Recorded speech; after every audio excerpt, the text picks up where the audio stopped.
Last night's City Council meeting focused on Thunder Bay Fire Rescue. Council agreed to stick with status quo when it comes to the number of fire stations in the city and to wait until 2032 to replace the Vickers Street headquarters. Council also discussed a first report on new municipal property standard bylaws, which focus on clean yards, the security of vacant buildings, and minimum heating requirements. Basilios Bellows explains.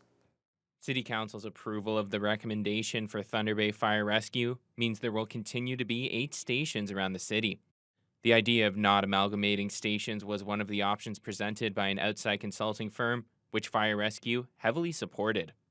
Fire Chief Greg Hankio says running the service the most efficient way possible is crucial, as there is a lack of support in the region. We're a large footprinted city, and we are really an island for an all hazards fire service. We are alone.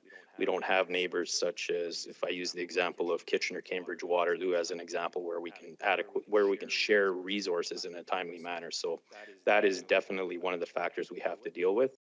The approval also means that the Station 1 fire headquarters on Vickers Street will be replaced in 2032, along with a plan to lease space for Thunder Bay Fire Rescue administrative staff. Some councillors were concerned about the price of the new HQ, though new leased admin spaces could alleviate some of the costs. The potential does exist in 2032 that we may not have to build a full-blown fire station with an administration attached to it. We may just consider continuing the lease-based option and just build a smaller, less expensive fire station. Council also looked at a first report surrounding proposed new municipal property standard bylaws.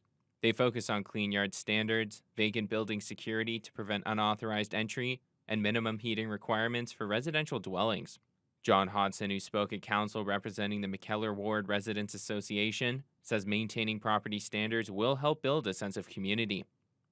Individuals start seeing that people are taking care of their property, and they're working with the city or the police to overcome some of the difficulties that we see every day on our streets. As it was the first viewing of the property standard bylaw at City Council, no decision was made on Monday night. Both council and the community will now have the opportunity to consider the proposed bylaws before they are presented to council for ratification in August. Basilios Bellows, TBT News.